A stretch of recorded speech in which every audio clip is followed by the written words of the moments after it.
God has plans to prosper you, give you hope and a future too. So let me remind you of what you have the power to do. You've been on a journey, trying to find your way.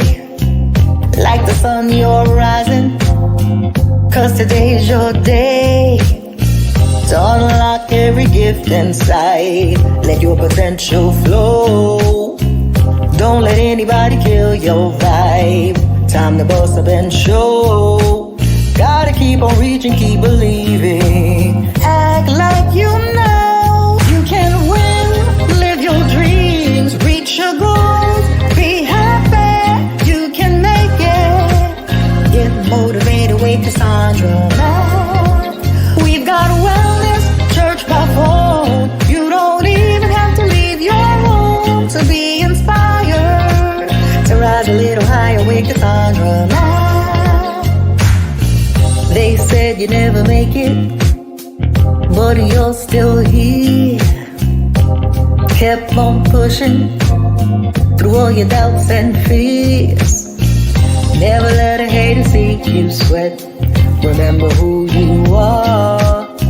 When they go low, let them reap what they sow while you go far. Gotta keep on reaching, keep believing. Baby, shine like a star. You can win, live your dreams, reach your goals. Be happy, you can make it. Get motivated with Cassandra. If you got haters, they gon' hate. Keep your head up and just be great. It's your season, your winning season with Cassandra. Rise up, time to get on your grind. Go after your dreams, no time to fall behind. Push till the end and never give in. It's your winning season, get ready to win. Keep moving forward and never look back. It's time to get motivated with Cassandra Mack. You can win, live your dreams, reach your goals. Be happy, you can make it. Get motivated with Cassandra Mack. We've got wellness, church by phone. You don't even have to leave your home to be inspired. To rise a little higher with Cassandra Mack.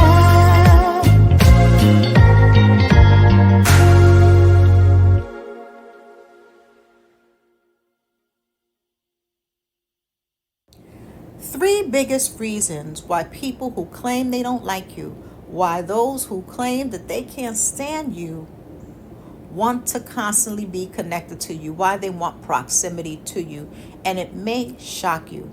Today's video is being brought to you by my book, Rise Above the Haters. It is a Bible-based journal and workbook that will help you develop what I call hater-proof skills, where you keep on rising, thriving, and shining despite who doesn't like you, who doesn't want to see you win, and who's hoping on your downfall. The link is in the video description box, and it will really help you to activate your hater-proof skills so that you never let a hater see you sweat or bring you out of character or bring you down. So you ever notice that someone who seems to dislike you, and you can get that vibe from them by the way they interact with you, or you know for a fact they don't like you, but they always want to be in proximity to you. They watch your every move. Sometimes they even try to copy you. They can't seem to keep your name out of their mouth. And you're like, boy, for someone who claims that they don't like me, I'm always at the top of your mind. Like, I live in your head rent free, yet you claim you don't like me. Like, you're not even logical at this point. And that's the thing about envy. Envy isn't logical. Envy is emotional. And when envy is at a full-blown state of envy, it is spiritual. And so the scriptures tell us in James 3:16 that where there is envy and where there is envy and self-seeking, there's confusion in every evil work. So when a person is in a state of full-blown envy, two things are going to be present: confusion and evil works. And so this is why they'll be plotting against you, praying on your downfall, preying, praying on your downfall. They'll be talking out their neck about you, and you've done nothing to them. You mind your business. You come to work, mind the business that pays you. You don't get caught up in the pettiness and the politics, and you just do what you got to do. There will be people, she thinks she better than us. He think he better than us, and you are minding your business. Maybe you eat very healthy. You bring your salads to work, whatever you do. You go to the gym. Why she always got to be eating salads? Like, yo, mind your business. What I eat is my business. Mind your business. But when a person is in that full-blown state of envy towards you, it occupies their thought life. It takes up a lot of headspace, and you're actually living inside their head rent-free, and it's a sad situation. And so most of the time when someone has full-blown envy towards you, they don't just want to hate you from afar. They want proximity for these 3 specific reasons. So they can monitor you, manipulate you, and or mimic you. The 3 M's that are attached to full-blown envy. Let's start with monitor. So an envious person is also a monitoring spirit. Because for someone to always have your name on their lips, and you are not talking about them or thinking about them, and it gets back to you because maybe you have mutual friends, you work at the same job, and so you know the same people, you have coworkers together, and they're constantly talking about you, and you are thinking, why can't this chick keep my name out of her mouth? Why can't this dude mind his business? Like, why is he worried about the car I drive? Why is she worried about whether or not I wear 4-inch heels to work? That is my business. You want to wear sneakers? Do you? If I want to wear 4-inch heels, I'm doing me. What I got to do ain't got nothing to do with you. But you will find people who, because you trigger their insecurity, and they live from a place of lack, rather than focusing on the gifts that God put inside of them. They're so preoccupied with your gifts. And the Bible is very clear that your gifts make room for you, not for them. Their gifts make room for them. But when a person is preoccupied with your gifts and your blessings and your favor, they can't even see their own gifts, their blessings, and their favor, because envy is also a blinding spirit. It blinds you to the good things in your life because you're in such a toxic and negative state. And so they monitor you. This is it, because they're trying to study your weaknesses, your habits, and your next moves. Don't miss this. They're trying to study what they believe will be your weaknesses, your habits, and your next move. Because when a person is preoccupied with you, because envy, as I said, takes up a lot of head space, they want to know how you move. They want to know about your secret sauce. They want to know why you do what you do with such ease and excellence. And you put in the hard work. It's not easy, but they're only seeing the results. They're not seeing the blood, sweat, and tears that went into doing what it is you do. Right? And so they're staying close enough to study your weaknesses, your habits, and your next moves. So this may be somebody who's monitoring you on social media. This is the person who don't speak to you, roll their eyes at you. Maybe you live in the same neighborhood. You know, women, how this is. When another chick is giving you dirty looks, mean mugging you, and you're like, I did nothing but woke up and I'm living my best life independent of you, and you want to mean mug me and roll my eyes, and you got a secret beef with me that I don't even know about because I'm minding my business and you insecure, and I'm put on earth to absorb your insecurity. I'm not put on earth for that. You got to work that out internally. And so what happens is they don't like you, but yet they will send you a friend request. Has that ever happened to you? For anyone who's on Facebook, you know this person don't rock with you. You know they don't like you. It has gotten back to you, and yet you get a friend request. And you were like, why are you sending me a friend request? Are you mad? Are you out of your mind, ma'am? Ma'am, are you out of your mind? Because this makes no sense. You don't want to be a friend to me. You want to be a friend of me. You don't want to be a friend to me. You want to be a friend of me. And so you will notice they'll still follow you on social media. They'll send you their friend requests on Facebook, follow you on Instagram, TikTok. and telling everybody how much they can't stand you. But they're doing that because they want to begin to poke holes in what it is you're doing. So they want to be able to mock you, right? Maybe they're watching TikTok videos, Instagram videos. Oh, she's not all that. He's not all that. And the thing is, you're not living your life for their validation. You could care less whether or not they think you're all that, because you are not living your life for their validation. You don't care what they think. They matter to you not. But because they're preoccupied with you, they can't stay off your page and they can't keep your name out of their mouth. See, they want to watch what you do. They want to keep tags on your success so that they can downplay or try to sabotage. Well, she ain't all that.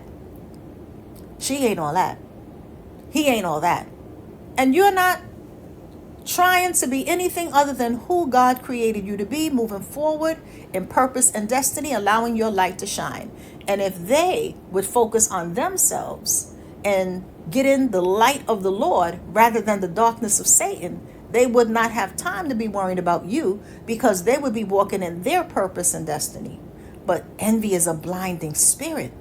It'll blind you to everything good in your life. It'll blind you to gratitude. You won't even be grateful for anything, because you're so busy living from a place of lack, feeling that you deserve what somebody else put in the work to get.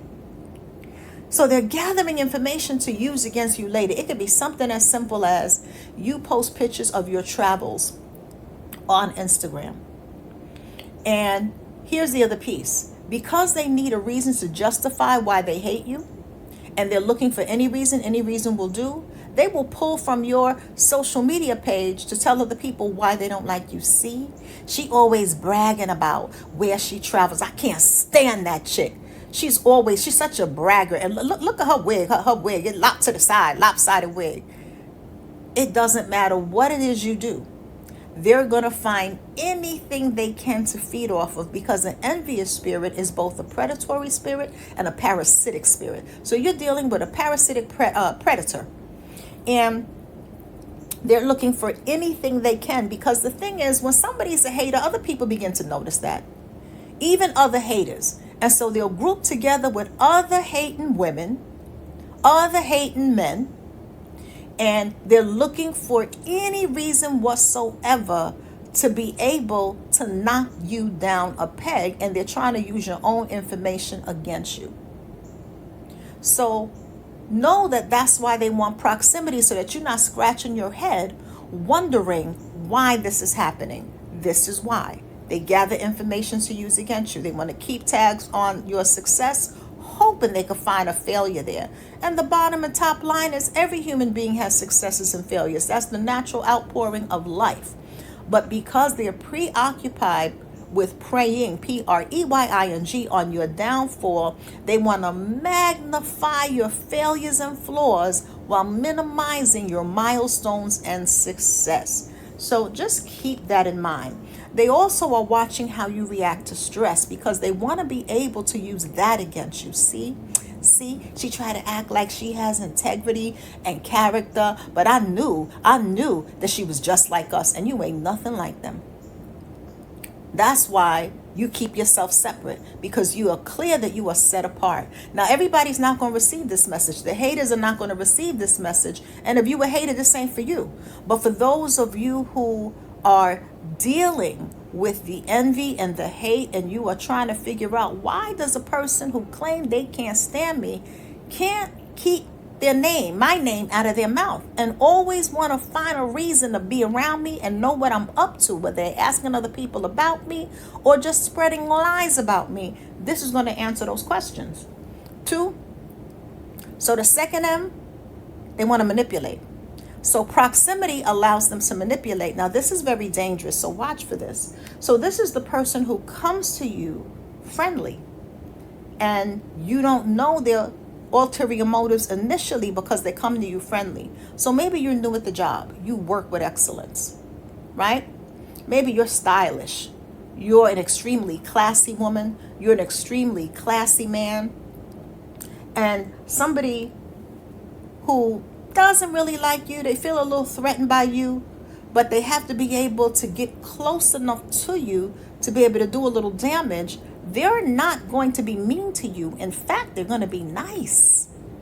They're going to be nice, but they're being nice. They're using flattery to be able to get you to disarm your discernment so that you will prematurely tell them personal things about you that they don't need to know about, right? But they want to be able to use that against you. So this is manipulation. They want to be able to exert some sort of control over your life, control over the narrative. And this is the person who will spread rumors about you while pretending to be a friend. And so all the while you are talking to them about, maybe you are going through a rough patch in your personal life. They caught you in a vulnerable moment. It happens to a lot of us.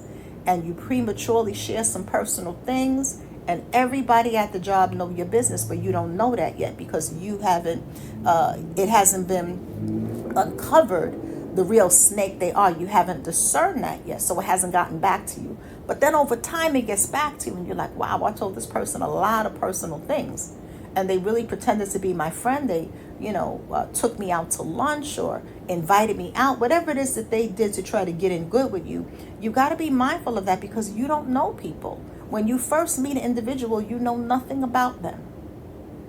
A lot of times a person wants to sabotage opportunities and they will feed you misinformation. See, they'll also feed you doubt.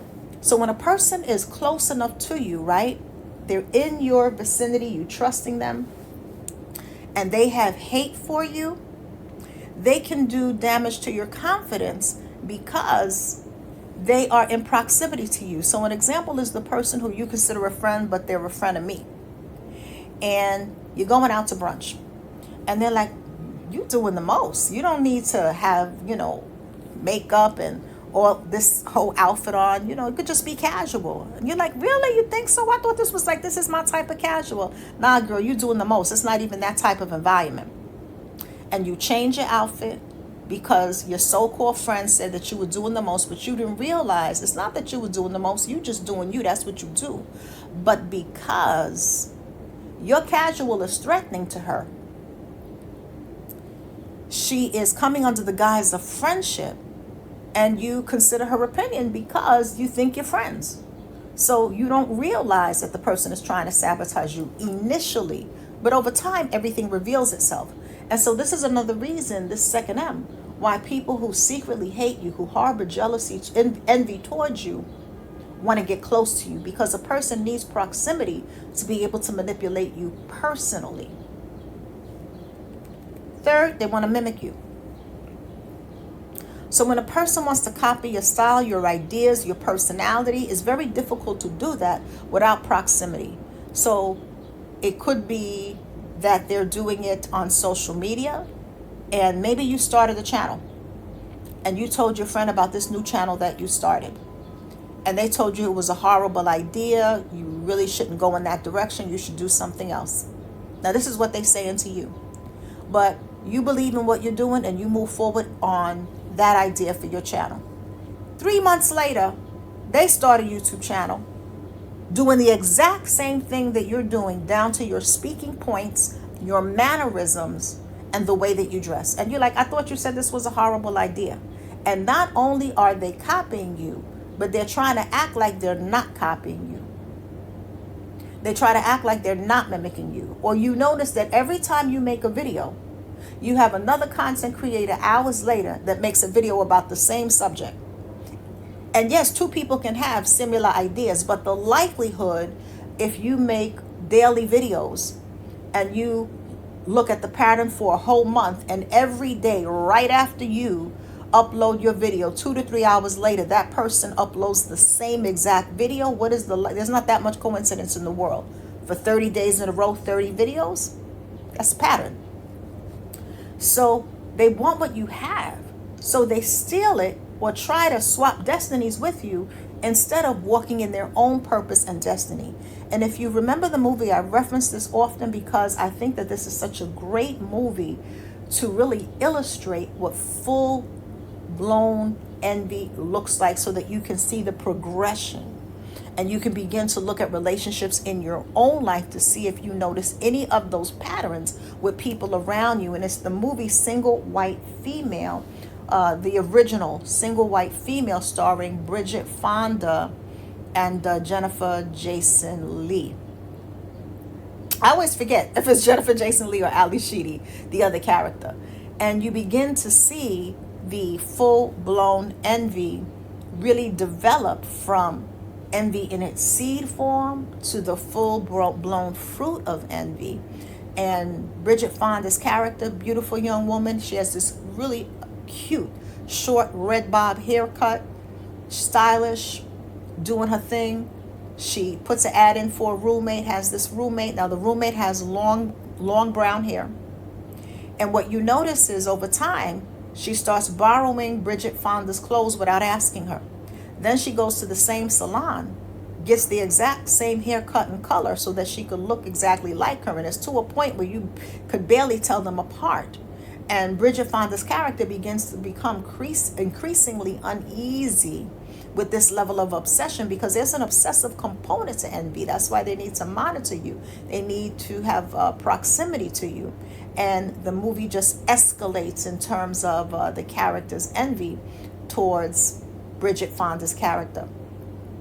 So when a person wants to mimic you, they essentially want your spot. They want to replace you. And the thing is, no one can replace you being you. There's only one of you and there's only one of them. And if they would focus on their gifts that make room for them, if they truly saw themselves how God envisioned their life, then they can begin to build in that direction. But because envy is blinding, and here's the other piece, envy goes hand in hand with pride. This is the thing that many people overlook. You heard it here first. This is the thing that people overlook with envy. Envy ties into pride. I want to say again, heard it here first. In case you see a video uploaded 2 hours after this one with the same exact speaking points.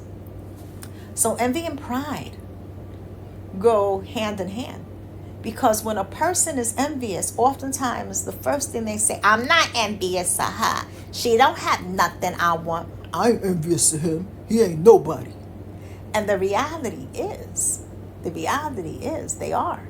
But because they're unwilling to face that aspect of themselves and put it on the altar so that God could create a clean heart in them and clean out that stuff, right? And really begin to do a work in them. Because they're so prideful, there's no opportunity for them to be able to repent of that. Because you can't be prideful and repent. So that envy grows more and more and more and more and more because there's a pride. And remember what the Bible says about pride. Pride comes before the fall. So this is why you will have somebody who claims they hate you, but can't seem to stay away from you. Claims they hate you, but can't seem to keep your name out of their mouth. Claims they hate you, but always on your social media wanting to know what you up to. Claims they hate you, but if you have mutuals, always asking how you doing. Finding some kind of way to slip your name in the conversation because really they're nosy and they want to monitor what it is you do. And yet they claim to hate you. Because usually when you hate somebody, you want as much distance as possible from them, unless you have an ulterior motive to try to sabotage what it is they're doing. So be mindful. And when you begin to get that sense that a person secretly hates you, but they're trying to play it off like they're your friend, you got to watch for that. You got to be mindful of that. And if you want to dive deeper into this, I'm actually doing a workshop in September. And I would encourage you to make the investment of signing up for the workshop. It's happening on Zoom, so you can attend anywhere in the world. And the workshop is how to test the spirit. And I'm going to be giving you a breakdown of how to exactly test the spirit. What specific things are you looking for? What is the test that you need to put people through in order to test their spirit? What are the different types of wicked spirits that you need to know about so that when they are in your orbit trying to do damage to you, you are 10 steps ahead of them? And my Zoom workshop also comes with a workbook that you will use before, during, and after so that your learning continues and your growth in the subject of how to test the spirit continues beyond our time together at the workshop. So you also get a workbook. It's digital, so it's emailed to you as a PDF file, and you're able to work through that. And so I would encourage you again, come to the workshop, How to Test the Spirit. It's happening September. If I were you, I would not wait to get my tickets. And not only will you have an opportunity to run your scenario by me if you suspect that you're dealing with someone who is harboring envy towards you, but you're also in a space with like-minded people who are about their goals and their growth and unlocking their gifts. And it's important. Being in the right environment is very important to our growth and having a healthy mindset. So I want to make sure you know about that. Also, if you're not a member of the Wellness Club, you definitely want to be a member of the Wellness Club. The Wellness Club is a therapeutic group, and what's offered in the Wellness Club is a conference call where we focus on mental self-care, emotional healing, inner well-being, workplace wellness through a biblical lens, and it's way, way cheaper than therapy. Many describe it as their personal sanctuary, and they look forward to our live conference calls. Not only are you speaking with me live, but you are also hearing from other members who share their tips, who even share their testimonies and their struggles, because we all have struggles. And so it is an amazing, amazing club to be part of. And if any of you are part of the Wellness Club listening to this video, drop a comment. What is your favorite thing about the Wellness Club? How does the Wellness Club benefit you, bless your life? Let people know. We also have a tier of membership where you can get access to the Church by Phone replay. So Church by Phone is always free and it's open to the public. So you can come and get yourself spiritually refreshed at our Church by Phone service that happens every Sunday, 9 a.m. Eastern Standard Time, which is 8 a.m. Central, 7 a.m. Mountain, 6 a.m. Pacific. And you definitely will feel refueled, refreshed, and we open up the phone lines at the end to take a few prayer requests. You never know, you might get through and get your prayer requests in live on the air. But if you want to build your faith beyond the public free Church by Phone service, join our Faith Builders tier of membership right here on the YouTube channel, where you get access to the recordings and more. So I always like to make sure that you know what's available outside of the general public videos, because general public videos give guidance generally. But if you want more personal deep dive guidance, that's going to happen through one of the workshops, the Wellness Club. And if you want guidance about your specific situation, coaching is available. You'll see a link for everything I'm talking about in the video description box. So be blessed. And this Sunday, we're continuing our discussion on when God prepares a table before you in the presence of your enemies. So it's going to be part 2 this Sunday on Church by Phone. You can find out more by visiting our website, the ministry website, CassandraMacMinistries.com. I want to say a big thank you to everyone who sows into this ministry, who has given a donation to this ministry. We could not do what we do without your financial support. I thank God for you. And if this channel and ministry has been a blessing to you and you would like to be a blessing to us in return, and you find it on your heart that you would like to give a donation, you can go to our website, CassandraMacMinistries.com, click on the button that says donation, and follow the prompts from there. God bless you. Let's do our best to be kind. There's enough unhinged people in the world. Just watch the news. There's a lot of unhinged people in the world. So let's do our best to be kind, but let's also take our common sense with us. Be blessed, be safe.